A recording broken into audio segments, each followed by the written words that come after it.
Уважаемые дамы и господа, дорогие друзья, гости клуба «Валдай», начинаем пленарное заседание 22-го ежегодного форума Международного дискуссионного клуба «Валдай».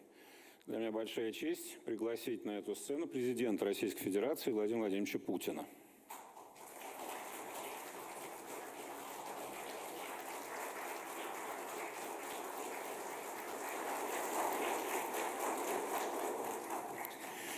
Владимир Владимирович, огромное спасибо, что вы снова нашли время к нам прийти. Валдайский клуб имеет невероятное преимущество, привилегию на протяжении уже 23 лет встречаться с вами, обсуждать наиболее насущные проблемы.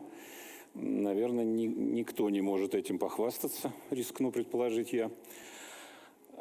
22-е заседание Валдайского клуба, которое проходило в предшествующие 3 дня, имела титул, название «Полицентричный мир. Инструкция по применению».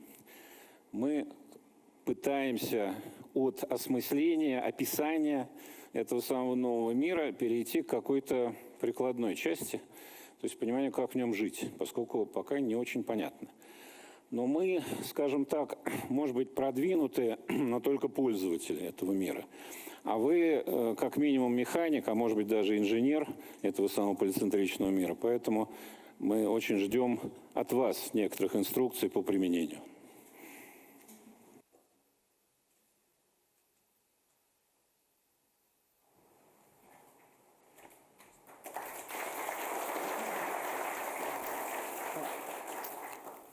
Инструкции вряд ли я смогу сформулировать, да и в этом нет цели, потому что все инструкции, советы спрашивают, дают только для того, чтобы потом им не следовать. Это всем хорошо, эта формула хорошо известна.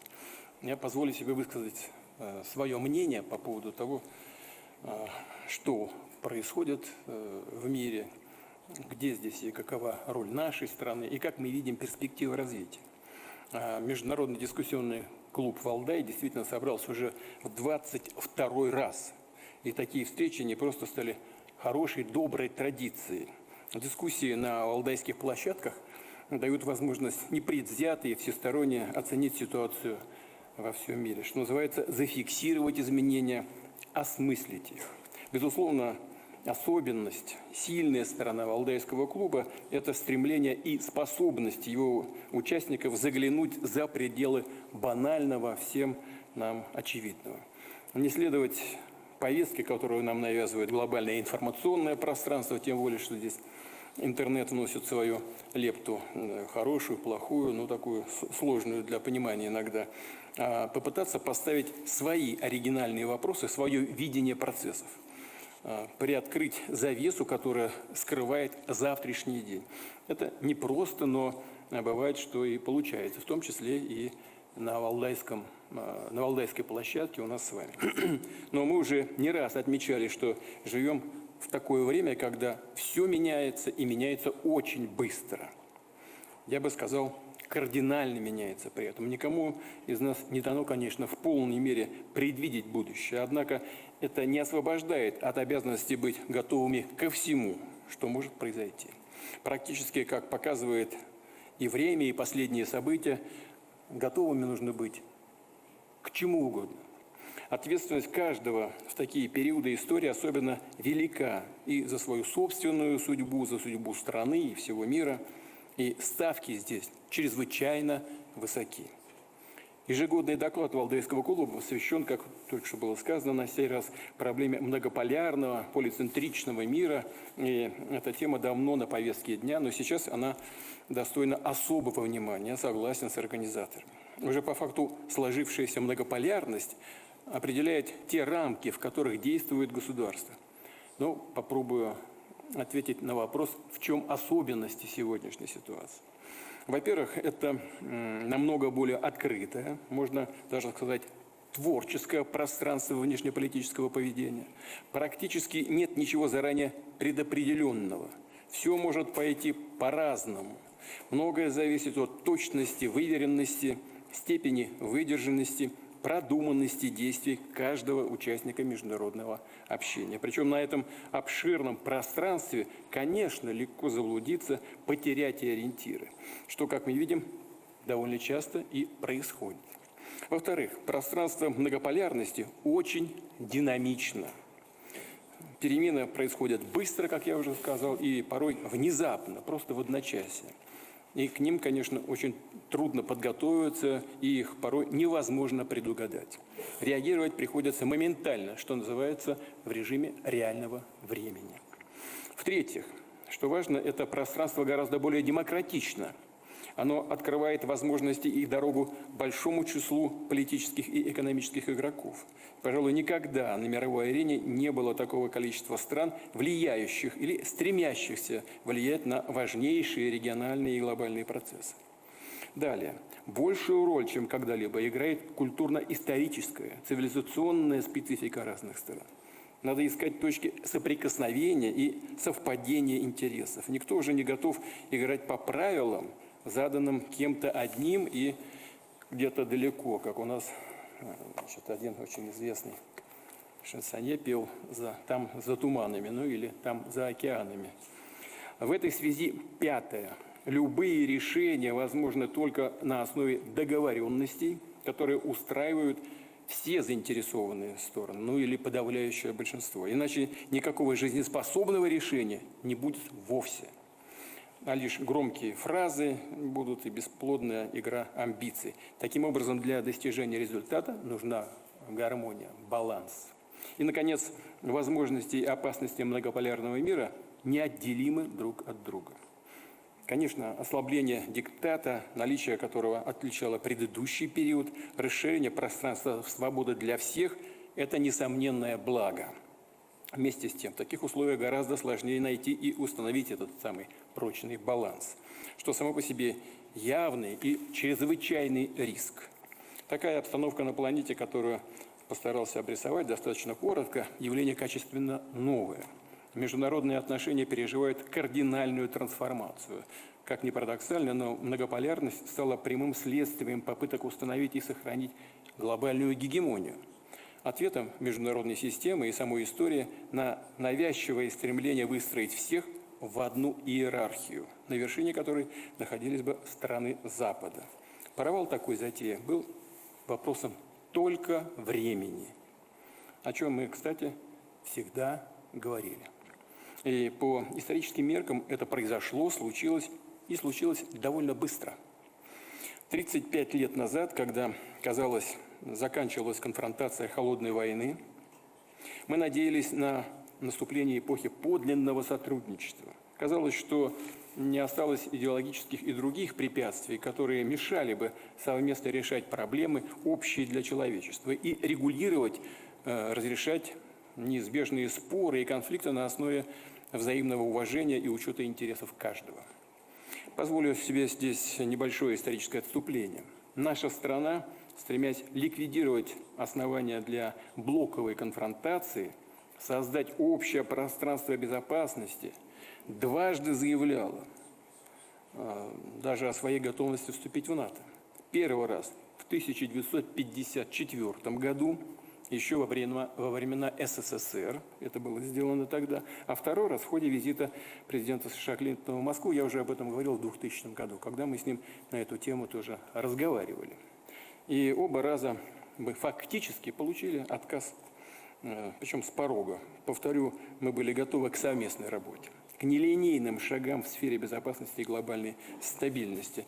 Но наши западные коллеги оказались не готовы освободиться от плена геополитических и исторических стереотипов, от упрощенной схематичной картины мира.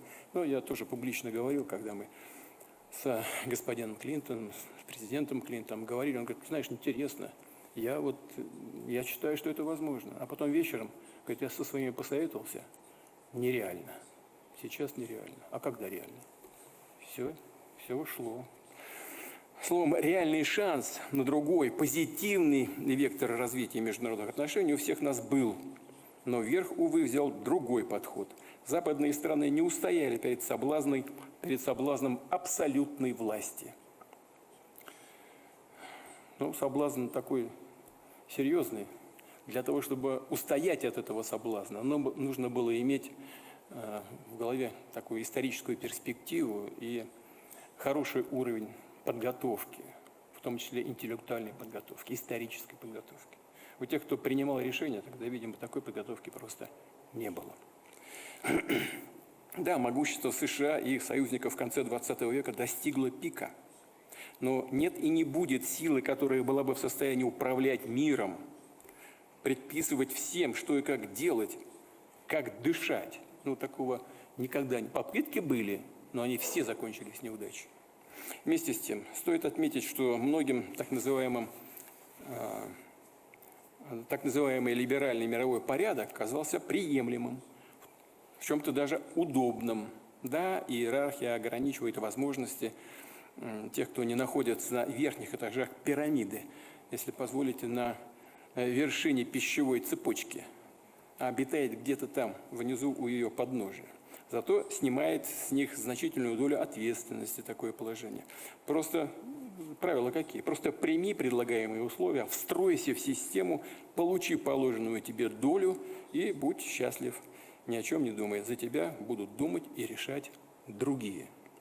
И чего бы как ни говорили, кто бы там сейчас не пытался прикрываться, так и было на самом деле. И эксперты, которые сидят здесь, прекрасно это все помнят и понимают.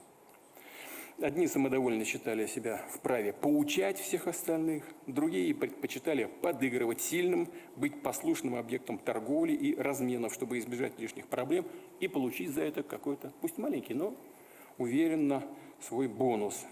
И, кстати, и сейчас хватает таких политиков в старой части света, в Европе. Те же, кто возражал, пытался отстаивать свои интересы и права, взгляды, считали в лучшем случае так, чудаками, скажем аккуратненько, все равно, так намекали, все равно ничего не получится у вас, лучше смиритесь, признайтесь, что против нашей силы вы ничто, пустое место, ну а совсем строптивым самопровозглашенные мировые гранты их воспитывали, уже ничего не стесняясь, и тем самым давали всем понять, что сопротивление бесполезно. Ни к чему хорошему это не привело. Ни одна из мировых проблем не была решена. Зато постоянно добавляются все новые и новые. Институты глобального управления, созданные в прежнюю эпоху, были либо работают, не работают, либо совсем в значительной степени утратили свою эффективность. Либо так, либо так. И какой бы потенциал ни накопила отдельная страна или группа стран, у всякой мощи все-таки есть предел. Ну, российская сторона, аудитория знает. Есть такое у нас в народе выражение: против лома нет приема, окромя другого лома. А он всегда появляется, понимаете? В этом суть происходящих событий в мире всегда. Он всегда появляется. К тому же попытка контролировать все и вся вокруг создает перенапряжение. А оно бьет по внутренней стабильности, вызывая у граждан стран, которые пытаются играть эту роль грантов, она у граждан этих же стран вызывает законные вопросы. А зачем нам все это надо? Какое-то время назад мне приходилось слышать вот что-то подобное от наших американских коллег, которые говорили: мы приобрели мир, но потеряли саму Америку. Хочется задать вопрос: а это того стоило? И приобрели ли вообще? А в обществах ведущих западноевропейских государств созрело и усиливается явное отторжение непомерных амбиций политической верхушки этих стран. Барометр общественного мнения показывает это повсеместно. Истеблишмент не хочет уступать власть, идет на прямой обман своих же граждан, нагнетает ситуацию на внешнем контуре, идет на любые ухищрения внутри своих стран, все чаще на грани, а то и за гранью закона. Но бесконечно превращать демократические избирательные процедуры в фарс, манипулировать волей народа не получится. Ну вот как это вот в Румынии, скажем, было. Не будем там вдаваться в детали. Во многих странах это происходит. В некоторых странах пытаются запретить своих политических оппонентов, которые уже приобретают большую легитимность и большее доверие избирателей. Запретить. Ну, мы знаем это, проходили в Советском Союзе. Помните песни Высоцкого? Тоже все запретили, даже воинский парад. Скоро все к чертям собачьим запретят. Но это не работает. Запреты не работают. А воля людей, воля граждан этих стран проста. Пусть руководители стран занимаются проблемами граждан, заботятся об их безопасности и качестве жизни, а не гоняются за химерами. Соединенные Штаты, где запрос людей привел к достаточно радикальной смене политического вектора, наглядный тому пример. Ну а для других стран можно сказать, что примеры, как известно, заразительны. Подчинение большинства меньшинству, присущее международным отношениям в период доминирования стран Запада, уступает место многостороннему, более кооперативному подходу. В его основе договоренности ведущих игроков и учет интересов всех. Это, конечно, вовсе не гарантирует гармонию и абсолютную бесконфликтность. Интересы стран никогда полностью не совпадают, а вся история международных отношений – это, безусловно, борьба за их реализацию. Но принципиально новая мировая атмосфера, тон, который все больше задают страны мирового большинства, позволяют надеяться, что всем игрокам так или иначе придется учитывать интересы друг друга при выработке решений региональных и мировых проблем. Ведь по существу никто не может добиться своих целей в одиночку, в изоляции от остальных. Мир, несмотря на обострение конфликтов, на кризис прежней модели глобализации, фрагментацию мировой экономики, остается целостным, взаимосвязанным и взаимозависимым. Нам это известно по собственному опыту. Вы знаете, сколько усилий приложили наши оппоненты за последние годы, чтобы, грубо говоря, вышибить Россию из мировой системы, загнать нас в политическую, культурную, информационную изоляцию и экономическую авторкию. По количеству и объему введенных против нас карательных мер, которые стыдливо называют санкциями, Россия абсолютный рекордсмен в мировой истории. 30, а может уже и больше всяких ограничений. Ну и что? Добились своего? Я думаю, присутствующим здесь не нужно объяснять, что эти усилия потерпели полный крах. Россия явила миру высочайшую степень устойчивости, способность выдерживать сильнейшее внешнее давление, которое могло бы сломать не только отдельную страну, но целую коалицию государств. И мы испытываем, конечно, в этой связи законную гордость за Россию, за наших граждан и за наши вооруженные силы. Но хочу сказать не только об этом. Оказалось, что та самая мировая система, откуда нас хотели изгнать, выдавить, Россию попросту не отпускает. Потому что Россия необходима ей как очень весомая часть всеобщего равновесия. И не только из-за своей территории, народонаселения, оборонного, технологического и индустриального потенциала, из-за своих полезных ископаемых. Хотя, конечно, все, что я сейчас перечислил, очень-очень важно. Это важнейшие факторы. Но прежде всего, потому что мировой баланс без России не выстраивается. Ни экономический, ни стратегический, ни культурный, ни логистический, никакой. Ну, я думаю, что те, кто пробовали все это разрушить, как раз убедились в этом. Некоторые, правда, упорно надеются все-таки добиться своего, нанести России, как они говорят, стратегическое поражение. Ну, если они не видят обреченности этого плана и упорствуют, но все-таки надеюсь, что жизнь покажет, и это дойдет до самых упрямых тугодумов. Вроде бы уже не раз шумели, угрожали полной блокадой, пытались заставить народ России, как они сами выражались, слово тут подобрали, не постеснялись, хотели заставить народ России страдать. Строили планы один фантастичнее другого. Мне кажется, что пора уже успокоиться, осмотреться, понять реалии и как-то выстраивать отношения совершенно в другом направлении. Мы также понимаем, что полицентричный мир очень динамичен. Он кажется хрупким и неустойчивым, потому что невозможно навсегда зафиксировать положение вещей. Надолго определить расстановку сил, ведь и участников процессов много, и силы эти самые несимметричные, сложно составленные. У всех свои выигрышные стороны и конкурентные преимущества, которые в каждом случае создают уникальную комбинацию и композицию. Сегодняшний мир чрезвычайно комплексная, многоаспектная система.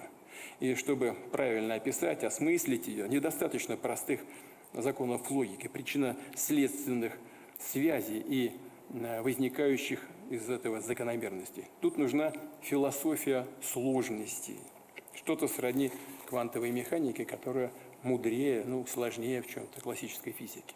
Однако именно благодаря этой сложности мира общая договороспособность, на мой взгляд, все-таки имеет тенденцию увеличиться. Ведь линейные односторонние решения невозможно, а нелинейные многосторонние решения требуют очень серьезной, профессиональной, непредвзятой, творческой, временами нестандартной дипломатии.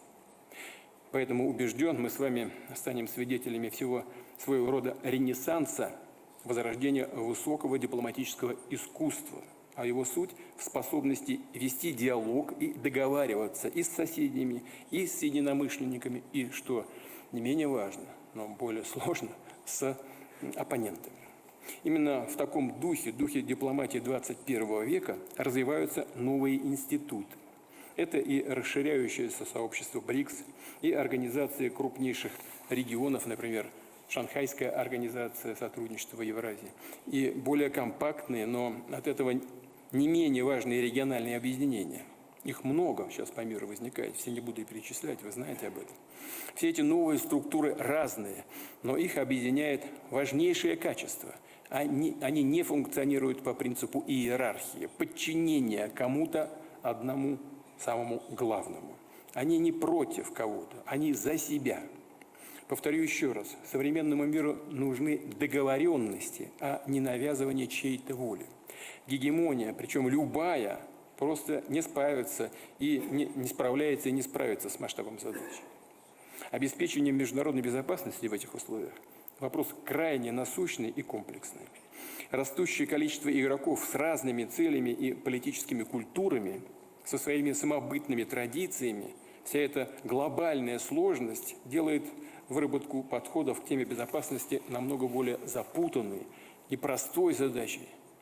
Однако открывает всем нам и новые возможности. Блоковые замашки, заведомо запрограммированные на конфронтацию, безусловно, теперь анахронизм, не имеющий смысла. Мы видим, например, с каким усердием наши европейские соседи стремятся залатать, подштукатурить трещины, пошедшие по зданию Европы. Однако они хотят преодолеть раскол, укрепить пошатнувшееся единство, которым прежде так кичились, вовсе не посредством эффективного решения внутренних проблем, а за счет раздувания образа врага. Старый пример. Но фокус в том, что люди-то в этих странах все видят, понимают. Поэтому на улицу выходят, несмотря на нагнетание, как я уже говорил, ситуации на внешнем контуре. И поиск этого врага. Причем врага они воссоздают привычного, придуманного уже столетиями назад, Россию. Большинство людей в Европе не могут взять в толк, чем же им так страшна Россия, что для противостояния ей нужно все туже затягивать пояса и забыть о собственных интересах, просто сдать их, вести политику явно себе в ущерб. Но правящие элиты Объединенной Европы продолжают нагнетать истерию. Оказывается, война с русскими чуть ли не на пороге. Повторяют эту чушь, эту мантру раз за разом. Смотрю, вот я вам честно говорю, я смотрю иногда, как и что говорят там, думаю, они же не могут в это верить.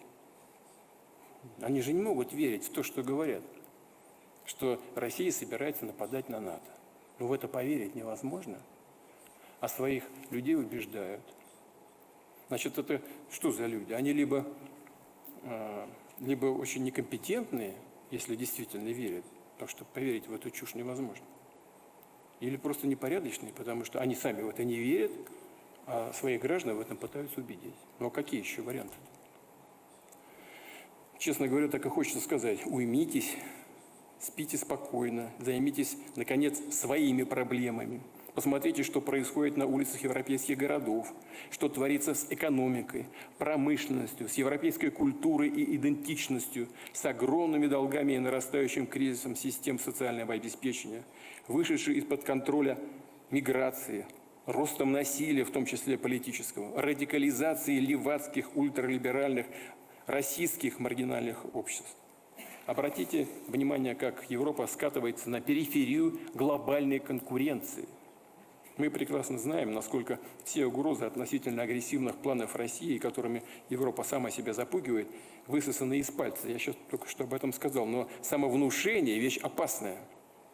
И мы просто не можем не уделять внимания тому, что происходит. Не имеем права этого делать из соображения обеспечения нашей собственной безопасности. Повторю, нашей обороны и безопасности. Потому внимательно следим за набирающей силу милитаризации Европы. Просто ли это слова, либо нам пора принимать ответные меры. Вот мы слышим же, вы знаете об этом. ФРГ, например, говорит о том, что немецкая армия должна быть опять самой мощной в Европе. Ну, хорошо. Мы внимательно это слушаем, смотрим, чего же там, что имеется в виду. Думаю, ни у кого нет сомнений, что такие меры России не заставят, ответные меры России, не заставят себя долго ждать. Ответная угроза кажется, мягко говоря, очень убедительным, будет очень убедительным. Именно ответ. Мы сами никогда не инициировали военное противостояние. Оно бессмысленно, не нужно и просто абсурдно. Оно уводит от реальных проблем и вызовов.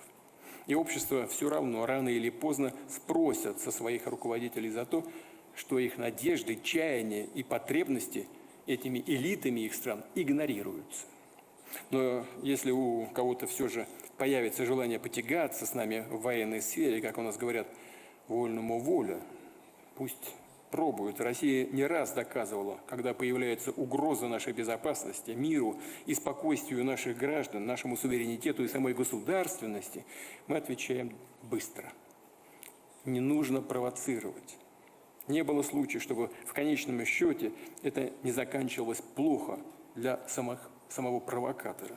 Исключений тут не нужно ждать и впредь. Их не будет. Наша история доказала, слабость недопустима, потому что создает соблазн, иллюзию, что какой-то вопрос с нами можно решить с помощью силы. Слабость и нерешительность Россия не проявит никогда. Пусть об этом помнят те, кому мы мешаем самим фактом нашего существования. Те, кто лелеет мечты о нанесении нам этого самого стратегического поражения. Кстати говоря, вот те, кто активно об этом говорил, как у нас говорят тоже, иных уж нет, а те далече. Где эти деятели? Объективных проблем, связанных с факторами природного, техногенного, социального характера, в мире так много, что расходовать силы и энергию на искусственные, зачастую придуманные противоречия непозволительно, расточительно и просто глупо. Международная безопасность теперь явление настолько многогранное и неделимое, что никакое геополитическое ценностное размежевание не способно расщепить его. Только кропотливая всесторонняя работа с вовлечением разных партнеров и опорой на творческие подходы может решать сложные уравнения безопасности 21 века. И в нем нет более или менее важных элементов. Все, каких-то особо важных, все решается только в комплексе. Наша страна последовательно отстаивала и отстаивает принцип неделимости безопасности. Не раз говорил, безопасность одних не может быть обеспечена за счет других. В противном случае безопасности нет вообще, нет ни для кого. Добиться утверждения такого принципа не удалось. Эйфория и ничем не ограниченная жажда власти тех, кто после холодной войны считал себя победителем, как я уже говорил, неоднократно привели к стремлению навязать всем односторонние субъективные представления о безопасности. Это на самом деле и стало подлинной, корневой первопричиной не только украинского, но и многих других острых конфликтов 20-го, первого десятилетия 21 века. В результате, как мы и предупреждали, в безопасности не чувствует себя сегодня вообще никто. Пора вернуться, что называется, к истокам, исправить совершенные ошибки. Но неделимость безопасности сегодня, если сравнить с концом 80-х, началом 90-х годов прошлого века, явление еще более сложное. Речь уже не только о военно-политическом балансе и учете взаимных интересов. Безопасность человечества зависит от его способности отвечать на вызовы, порождаемые природными катаклизмами, техногенными, катастрофами, технологическим развитием, новыми, стремительными социальными, демографическими, информационными процессами. Все это взаимосвязано, и изменения происходят в значительной степени сами по себе. Часто, тоже уже сказал, непредсказуемо по своей собственной внутренней логике и законам, и порой даже, позволю себе сказать, помимо воли и ожидания людей. Человечество рискует оказаться лишним в такой ситуации, просто наблюдателем за процессами, которыми оно уже не в состоянии будет управлять. Что это как не системный вызов для всех нас и возможность всем нам конструктивно работать вместе? Готовых ответов здесь нет, но полагаю, что для решения глобальных проблем необходимо, во-первых, подойти к ним без идеологической заданности, без назидательного пафоса, в духе «сейчас я вам все объясню, как надо». А во-вторых, важно осознать, что это по-настоящему общее, неделимое дело, требующее совместной работы всех стран и народов. Каждая культура и цивилизация должны внести свой вклад, потому что, повторю, по отдельности никто не знает правильного ответа. Он может родиться только в условиях совместного конструктивного поиска, объединения, а не разъединения усилий и национального опыта разных государств.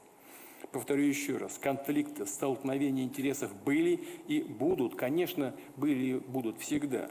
Вопрос, как их решать. Многополярный мир, как уже сегодня говорил, это возвращение к классической дипломатии, когда для урегулирования нужно внимание, взаимное уважение, а не принуждение. Классическая дипломатия была способна учитывать позицию разных субъектов международной жизни, ту самую сложность концерта различных держав.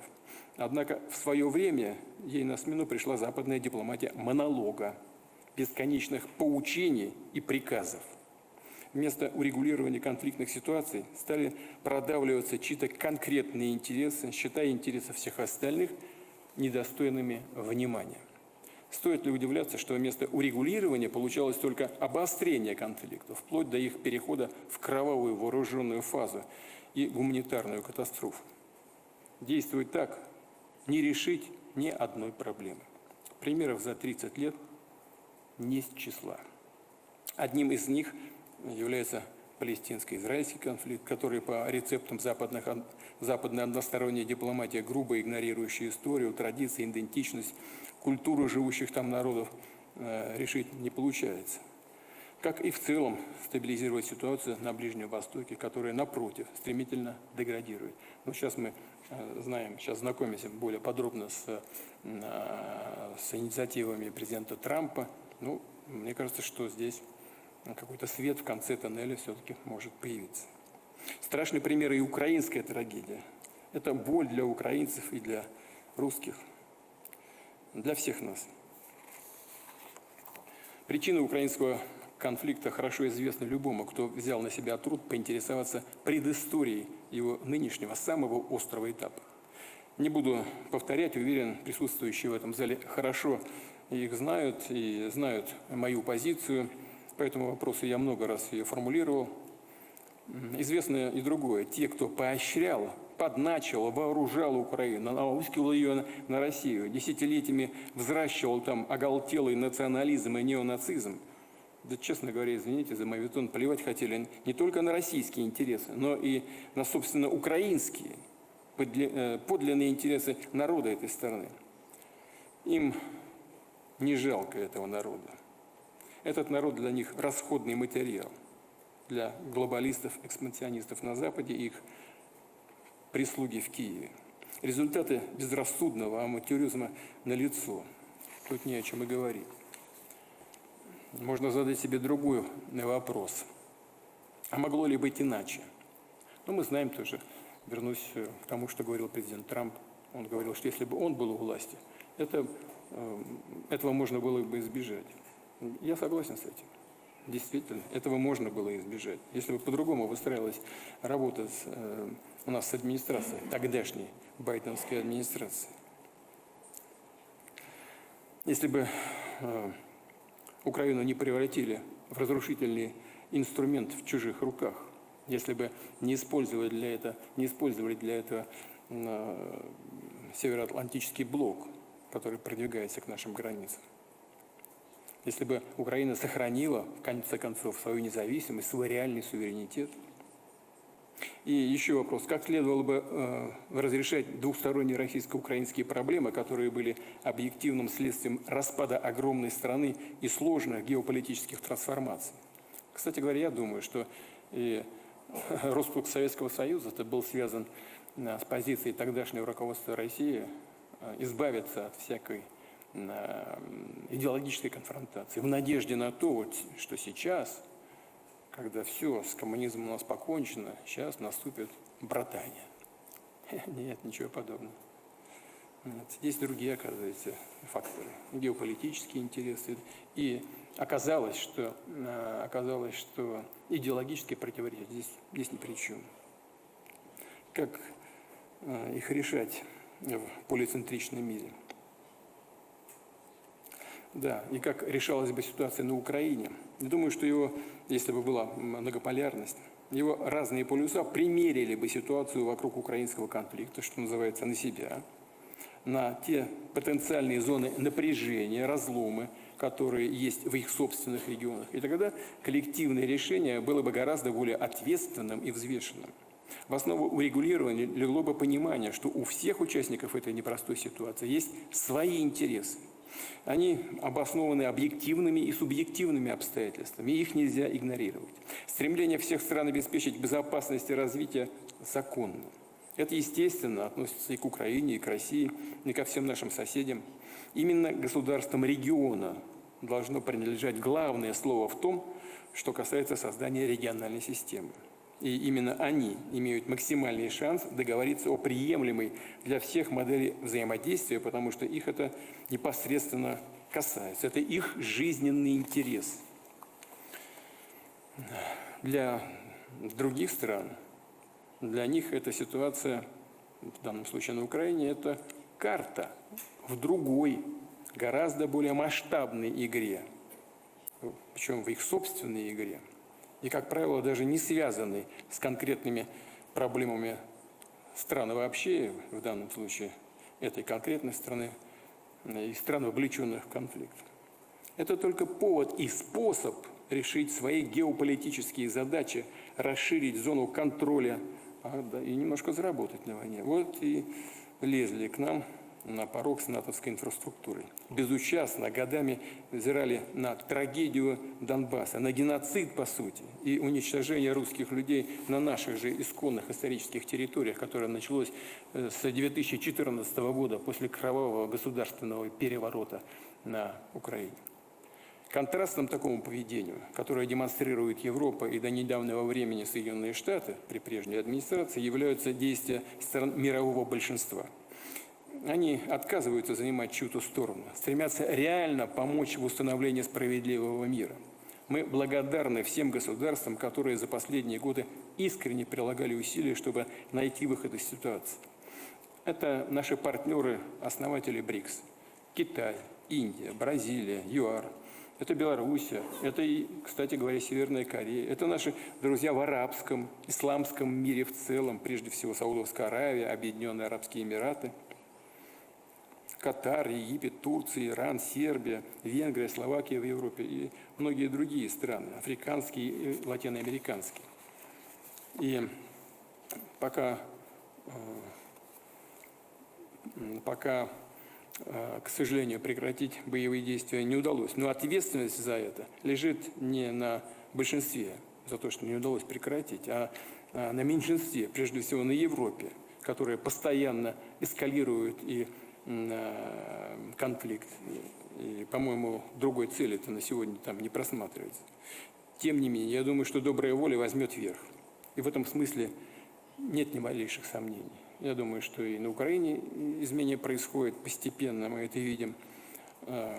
Как бы там мозги людям не промывали, все-таки изменения происходят в общественном сознании, да и в подавляющем большинстве стран мира.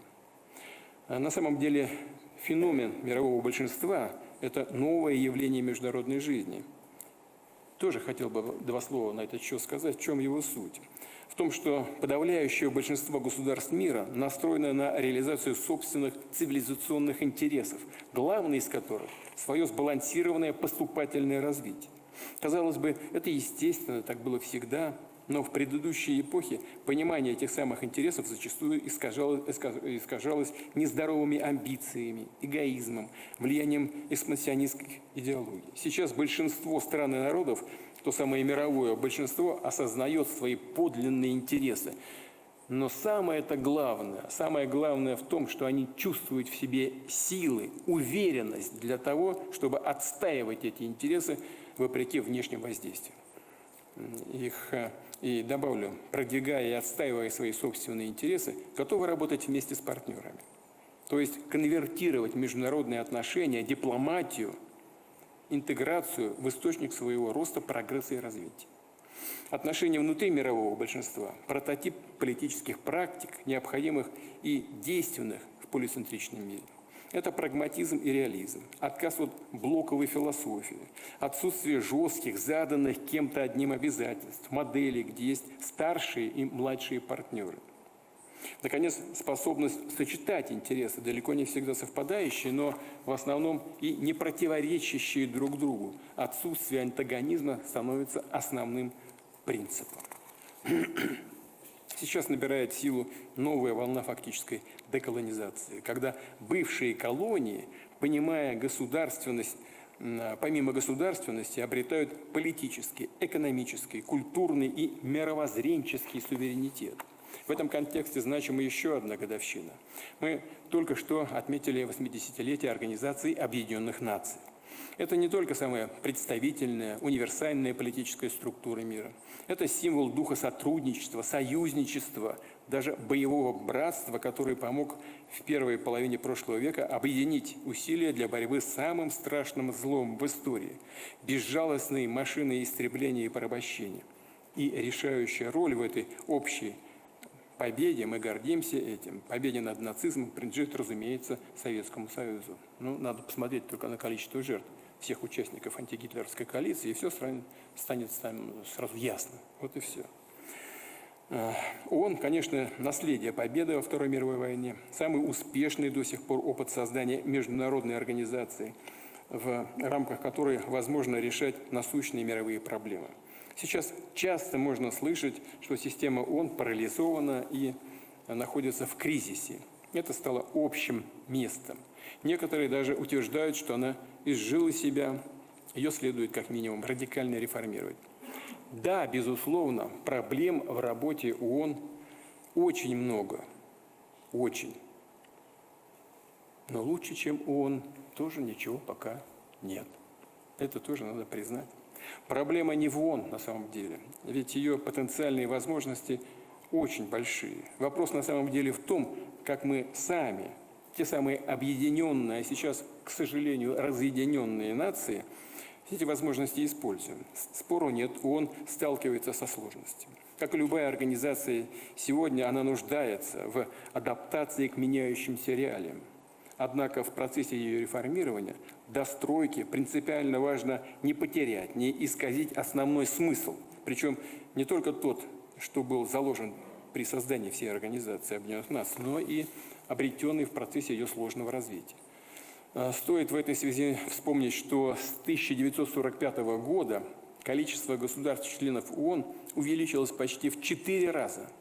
Организация, которая возникла по инициативе нескольких крупнейших стран, за десятилетия существования не просто расширилась, она впитала множество различных культур и политических традиций, обрела разнообразие, превратилась в по-настоящему многополярную еще задолго до того, как таким стал мир. Потенциал, заложенный в системе ООН, еще только начинает раскрываться. И уверен, что в наступающую новую эпоху это произойдет и произойдет быстрее. Иными словами, теперь страны мирового большинства, естественно, формируют убедительное большинство и в составе Организации Объединенных Наций. А значит, ее структуру и органы управления пора привести в соответствие с этим фактом. Что, кстати, будет гораздо больше соответствовать и базовым принципам демократии. Не буду отрицать, сейчас нет единогласия относительно того, как следует обустроить мир, на каких принципах он должен базироваться в предстоящие годы и десятилетия. Мы вступили в длительный период поиска во многом движения на ощупь. Когда окончательно сформируется новая устойчивая система, ее каркас неизвестно. Надо быть готовыми, что на протяжении длительного времени социально-политическое и экономическое развитие будут иметь труднопредсказуемый характер, а подчас и весьма нервный характер. И чтобы сохранить четкие ориентиры, не сбиться с пути, всем нужна прочная опора. Это, на наш взгляд, прежде всего ценности, вызревающие в национальных культурах на протяжении веков.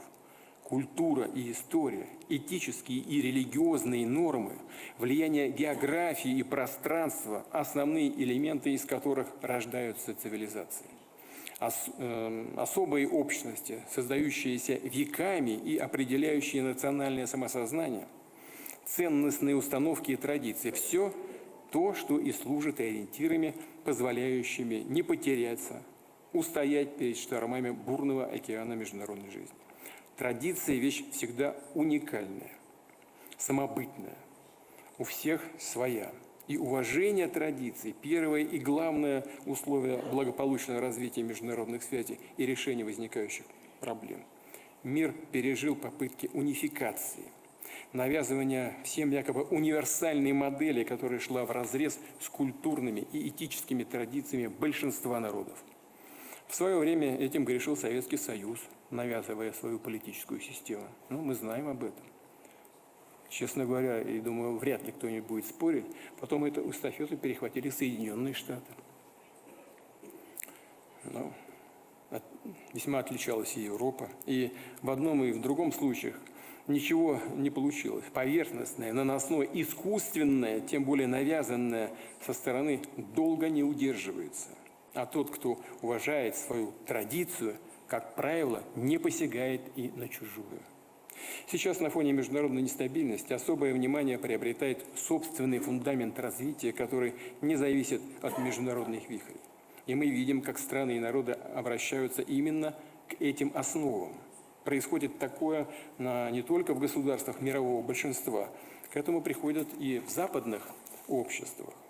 Если все руководствуются этим, занимаясь собой и не размениваясь на ненужные амбиции, обнаруживается, что и общий язык с остальными найти легче. В качестве примера можно привести и сегодняшний опыт взаимодействия России с Соединенными Штатами. У наших стран, как известно, немало противоречий. Наши взгляды на многие мировые проблемы не сходятся. Для таких крупных держав это нормально. На самом деле, естественно, абсолютно. Главное, как разрешать эти противоречия, насколько удается улаживать их миром. Нынешняя администрация Белого дома свои интересы и желания заявляет прямо, иногда, думаю, вы согласитесь со мной, иногда и прямолинейно, но зато без всякого лишнего лицемерия.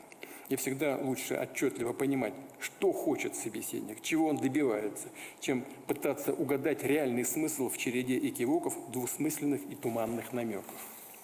Мы видим, что сегодняшняя администрация США руководствуется прежде всего интересами своей собственной страны, так как она их понимает.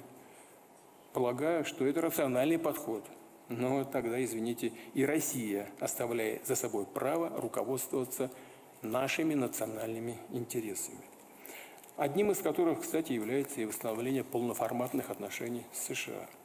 И какими бы ни были противоречия, если относиться друг к другу с уважением, то торг, пусть даже самый жесткий, упорный, все же будет иметь целью сойтись, а это значит, что в конце концов взаимоприемлемые варианты решения возможны.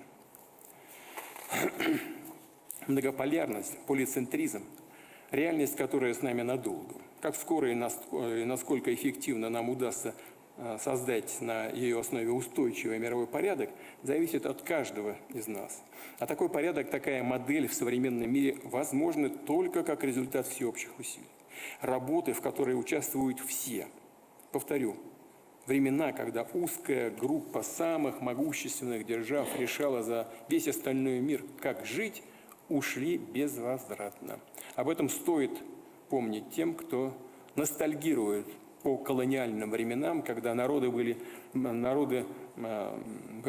принято делить на тех, кто равны, и на тех, некоторых то равнее. Фраза Ойерла нам хорошо известна. Нам никогда не было свойственно, нам, России, свойственно такое российское понимание проблем. Отношение такое к другим народам, к другим культурам никогда не было свойственно России и никогда не будет. Мы за разнообразие, полифонию, ценностную симфонию. Мир, безусловно, вы согласитесь со мной, выглядит уныло, когда он монотонен. России выпала очень бурная и трудная судьба. Само формирование российской государственности – это постоянное преодоление колоссальных исторических вызовов. Не хочу сказать, что другие государства развивались в тепличных условиях. Конечно же, нет, но все же российский опыт во многом уникален, как уникальна и страна, им созданная. В этом нет претензий на исключительность, на превосходство, это просто констатация нашей самобытности. Мы переживали многочисленные потрясения, дали миру пищу для очень разных размышлений и негативных, и позитивных. Зато благодаря нашему историческому багажу мы лучше готовы к сложной, к нелинейной, неоднозначной мировой ситуации, в которой всем нам предстоит жить. В любых перипетиях Россия доказала одно – она была, есть и всегда будет. Ее роль в мире меняется, мы это понимаем, но она неизменно остается силой, без которой трудно, а часто и невозможно достичь ни гармонии, ни баланса. Этот проверенный факт, проверенный историей, временем, это факт, который является безусловным. Но в сегодняшнем многополярном мире эта гармония, этот баланс, о которых я говорил, могут быть достигнуты, безусловно, только в результате совместной общей работы. И хочу вас заверить, Россия к такой работе готова. Благодарю вас за внимание. Спасибо.